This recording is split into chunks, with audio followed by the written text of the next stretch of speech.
y'all. It's another Getting Real with Ashleydawn and Mama Pocohantas. And we were talking earlier, and I was like, Mom, bookmark that. We need to do a video about it. What were we talking about earlier?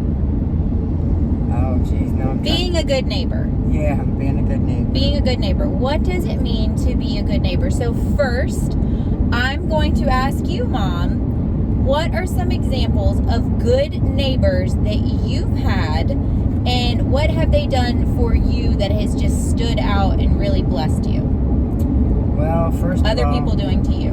Well, first of all, and I don't forget anything, was when your dad was sick, and LaDonna and Virginia helped us a whole lot.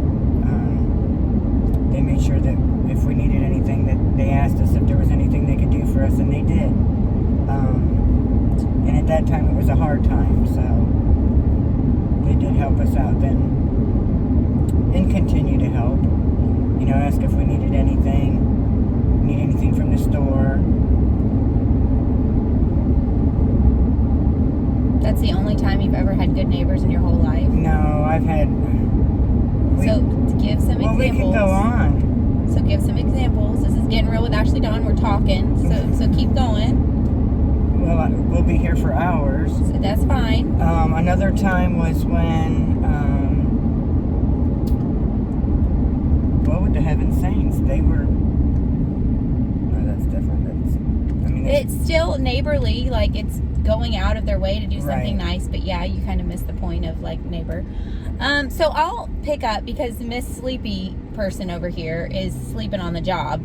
It's okay, you don't get paid, so you're not going to get fired. I've had neighbors all throughout my life that have went out of their way for me. Chuck and Rocio were our neighbors all throughout high school, and really were there for me. They watched out for me. When my parents weren't home, they made sure that I had everything that I needed. They, would bring me little gifts when they would go to BMX competitions, and they would do little nice things for me. They came to my graduation. They gave me birthday gifts and cards. I think of BJ and Gordon. They went out of their way. When I was a little girl, they took me to church. They drove me to church. Gordon would sit outside the church for hours and hours and hours so that I could talk to all my friends in youth group. He was my neighbor. He didn't have to do that. He wasn't my family member. He was just a neighbor, but he went out of his way. They had a Bible study that I went to, and they taught me about God, and they loved on me. And Chris? Yes. When Chris, you went to the bus stop? When I was in high school, I was on the bus for all day, and I would go to the bus, and it would be dark, and I was this little girl, and he would walk to the bus stop with me every day, and he would stand there until my bus came. And he's a big dude, he's 6'6", 6'7", he's tall, and he was intimidating. If anybody tried to mess with me, he was there. And he had a big old dog too named Dylan, that big Dylan dog that would protect me too. And so he was my neighbor, but he looked out for me. He treated me like a daughter. I can look back at Mr. Rowland, who wasn't necessarily our neighbor, but he took me to church when I was a little girl. I can look at what were the people that lived next to us that were seasonal? Here? No, not the Hingsons, but the Hingsons too. They were on my way to walk to school. Granny Horton. That was who I was thinking about. But on my way to walk to school, the Hingsons would always stop and give me and Mom snacks, because it was a little bit of a walk when I was a little girl. And then Granny Horton, she was my next door neighbor, and she was seasonal, and she was just the sweetest woman in the world. She'd always put her candy dish out for me, and I just had such incredible neighbors. Mr. Henry, that would give me moon pies and RC Cola, and we'd sit on his front porch. And what was his friend's name? I forget now. I don't know, but he was the same thing. He'd bring me moon pies. Jim. Yeah. Jim. And I was like their granddaughter, because they didn't have any grandchildren. And I've just been really blessed by neighbors that went out of their way for me, and I think of Daddy. When Daddy was in the hospital, I think of all the people that went out of their way and helped me. I think of Liz. Liz goes out of her way and gets little gifts for us. And Vicky Lou helps me with yard sales and lets me borrow her tables. And, I've had really great neighbors. Have they been perfect? No, I'm not a perfect neighbor either.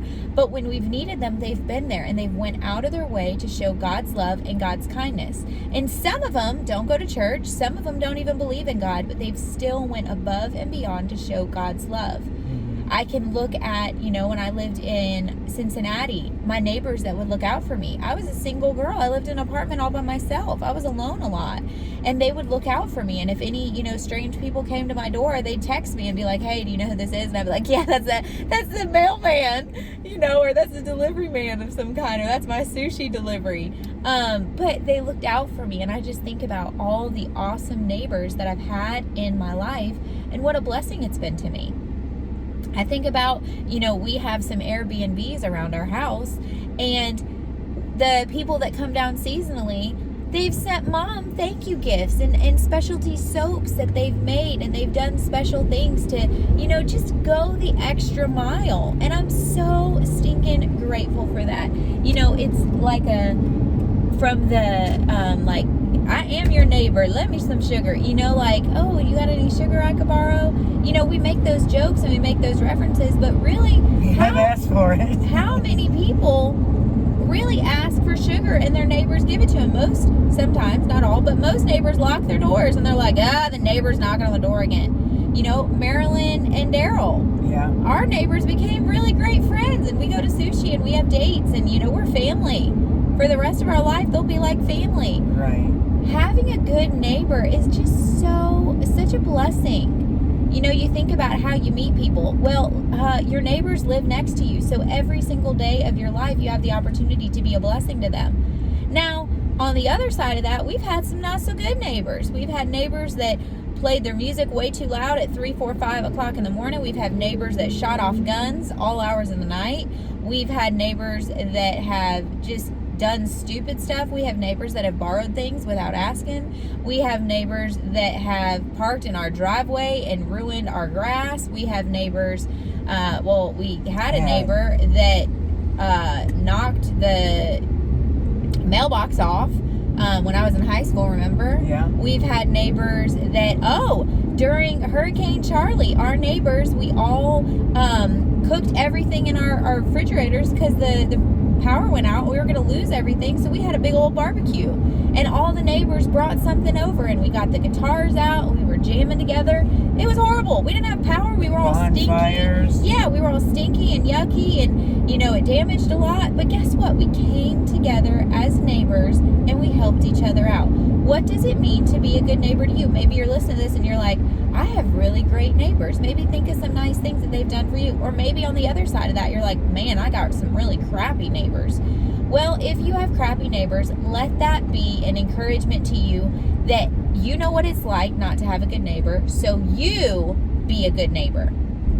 I can tell you about the best neighbor that I've ever known, and her name is Michelle, and she goes by many nicknames.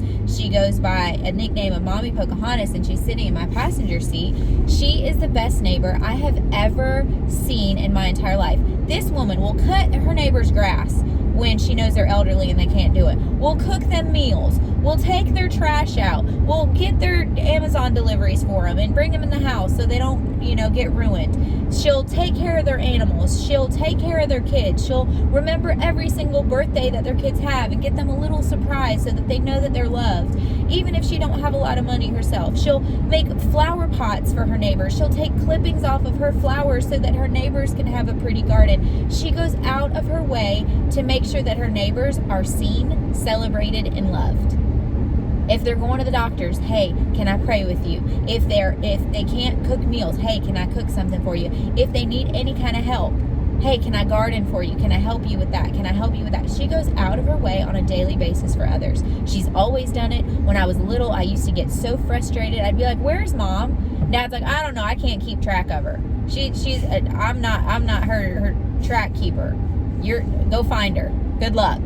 And it was like this little running joke that neither one of me and Daddy knew where Mom was, but we knew that wherever she was helping somebody, because that's just the life that she lived. And in her living that, it's been a representation and a role model to me to live that way too. Like I said, are we perfect? No. Does my mom do everything for everybody? No, that would be physically impossible, but she does try.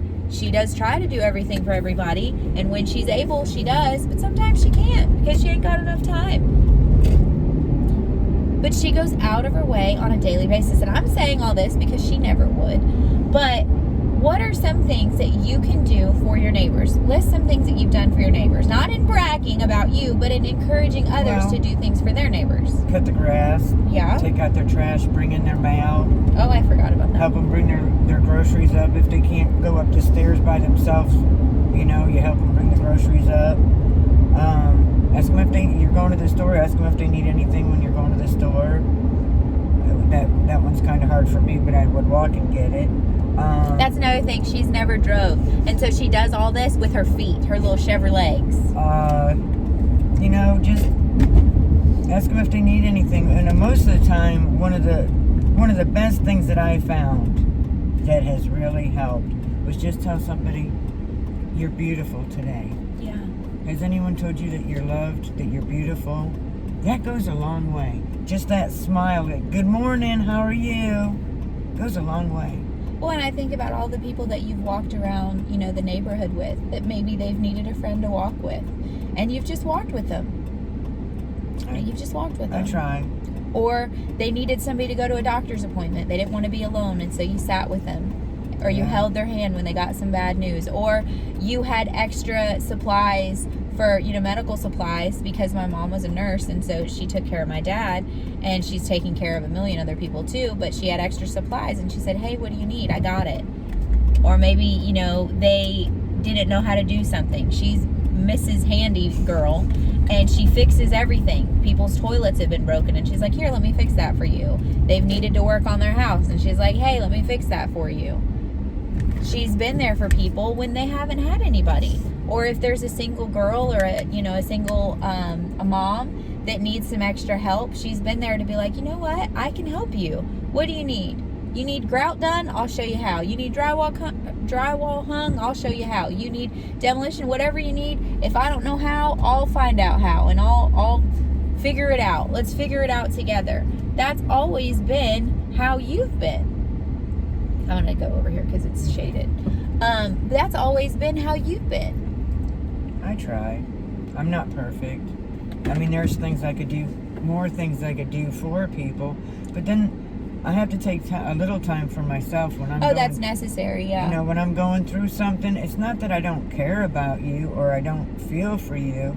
Just I need a little space for myself. Well, you have to make time, you have to put your oxygen mask on before you help others with theirs. Right. So if you're not healthy, ain't nothing you can do for somebody else gonna be worth it or gonna work. So yeah, be healthy first. Don't spend yourself trying to do everything for everyone. And don't be a people pleaser. Don't do it just because you want to make other people happy, because you will run yourself into the ground. You will run yourself ragged trying to please other people. Yeah. Truly do it because you want to please God and you want to be a blessing to others. So everything that I say, I try to bring it back to the Word of God, because if it ain't found in the Bible, it ain't worth nothing. So there's a little story about being a good neighbor in the Bible, wouldn't you know? So I'm going to read it to you. And I'm parked and my hands are off the wheel and I'm not driving. I watched. Okay, so this is found in Luke chapter 10, verse... Is it... Wait a second. Yeah, 10, verse 30. And Jesus answered, saying, "A certain man went down from Jerusalem to Jericho, and fell among thieves, which stripped him of his clothing, and wounded him, and left him, and departed, leaving him half dead.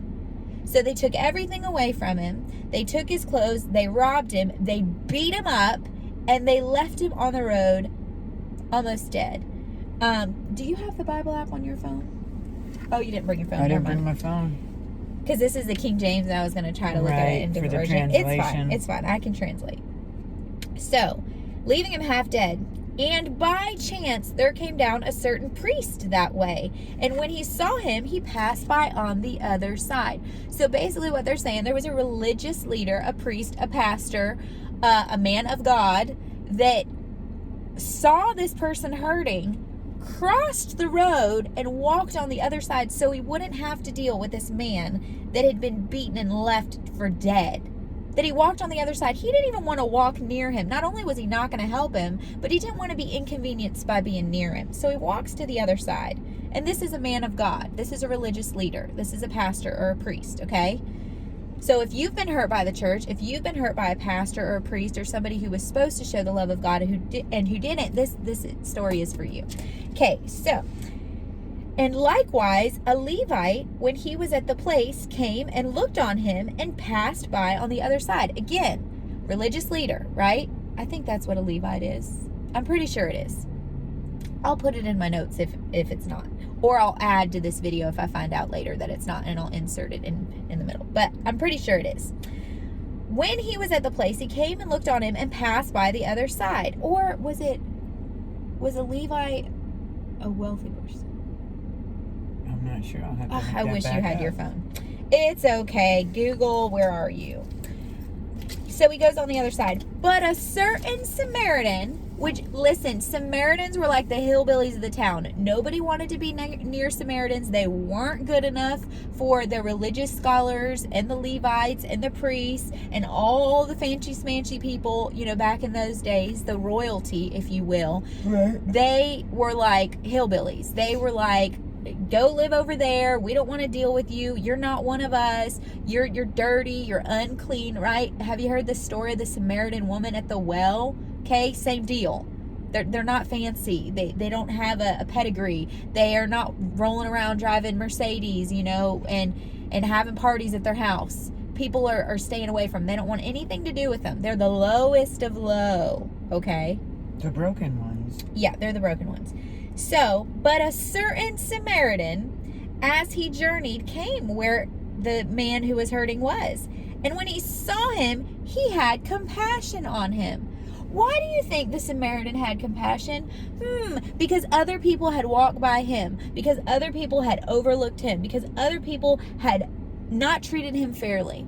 Turn their heads. Because he'd been in those same shoes. And you don't understand what people are going through until you walk a mile in their shoes. And the Samaritan had walked a mile in those shoes. He had known what it was like to hurt. He had known what it was like for people to turn their back on him and not been there, right? Okay? That's how you get compassion. You go through stuff, you go through some pain, you go through some struggles, and then you understand what it's like when other people go through pain and when other people go through struggles. So, he came where he was, and when he saw him, he had compassion on him. And he went to him, and he bound up his wounds. So he touched him. He touched his wounds. The other people wouldn't even walk on the same side of the street. This man knelt down, touched his wounds, pouring in oil and wine, and set him on his own beast. So his camel or donkey or something. Probably donkey. And whatsoever he needed more, when I come... Oh, no, I'm skipping ahead. Okay, so he put him on his own beast and brought him to an inn and took care of him. So not only did he notice him, not only did he wrap him up and clean his wounds, he put him on his donkey and he brought him into town. He was accompanying him into town. So not only was he saying, I see you, I celebrate you, and I love you, and I'm going to bring you into town. Everyone's going to see that I'm with you, and I'm going to help you, okay? So he's going the extra mile and then some. And on the morrow, so tomorrow, when he departed, he took out 2 pence, which is money, and he gave them to the host, and he said unto him, take care of him, and whatsoever thou spendest more, when I come again, I will repay thee. So basically he's saying, hey, open a tab for me. Okay, I'm going to give you this as a down payment to open my tab. And anything else you need, I'll come back and I'll close out my tab and I'll pay you in full. Anything you need. Treat this Samaritan, he's a Samaritan, treat this person that's hurting the finest care, and I'll pay for every dime of it. Which not only are you inconvenienced by taking time out of your day, are you inconvenienced by using your donkey to put this man on, which means then he walked beside him. So he humbled himself, let somebody else ride in his place, and then took care of him further and paid for all of it. He said, I'm going to come back and I'm going to pay you in full. I'm good for it. Here's a down payment. Open my tab. Take care of him, and whatsoever thou spendest more, when I come back, I will repay thee. Which now of these three thinkest thou was the neighbor unto him that fell among the thieves?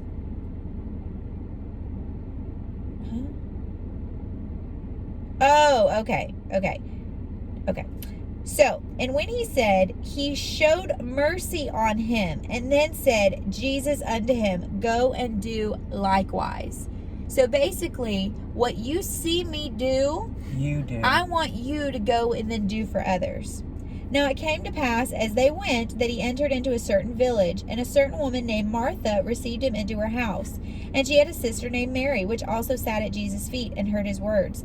But Martha was cumbered about much serving, and came to him and said, Lord, do you not care that my sister has left me to serve alone? Bid therefore that she help me. And Jesus answered and said unto her, Martha, Martha, thou art careful and troubled about many things, but the one thing is needful, and Mary has chosen to do that part which could not be taken away from her. Now that's a whole different story, but I wanted to include that because it's very easy, right?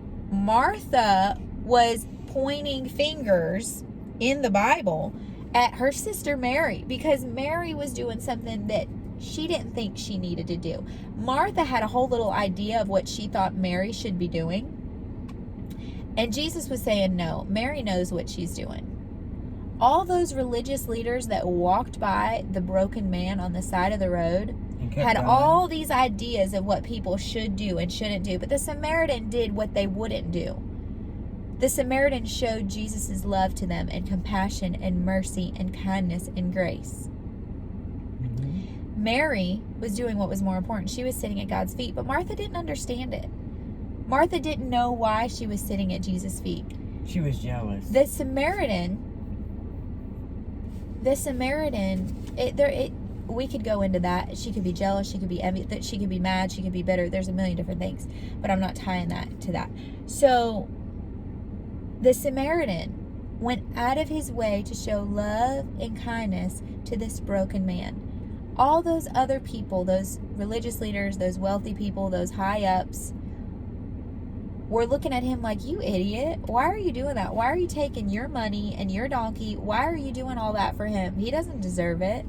Why are you wasting your time, right? Mary was saying, or Martha was saying, Mary, why are you wasting your time? Here's the deal. There are a lot of people in your life that'll point fingers and tell you, why are you wasting your time mowing your neighbor's grass? Why are you wasting your time taking their trash out? Why are you wasting your time taking their mail? They can get their own mail. They can mow their own grass. They can take their own trash out. Why are you doing that for them? You don't have to. Or maybe your neighbor isn't a very nice person and you're still doing nice things for them, and all the neighborhood's like, I can't stand them. Why are you being nice to them? Do not let somebody tell you not to be nice. Do not let somebody tell you not to go out of your way to show the love of Jesus to somebody. A lot of people have looked at my mom and said, why are you doing that? They can mow their own grass. They can do it for themselves. They don't need your help. Maybe they don't need her help. But guess what? God has put something inside of her that needs to be seen, and it's his love. That Samaritan showed the love of Jesus. Do you think that broken man would ever forget what the Samaritan did for him? No. Do you think our neighbors have ever forgotten what my mom has done for them when they've needed it most and nobody else has been there for them? No.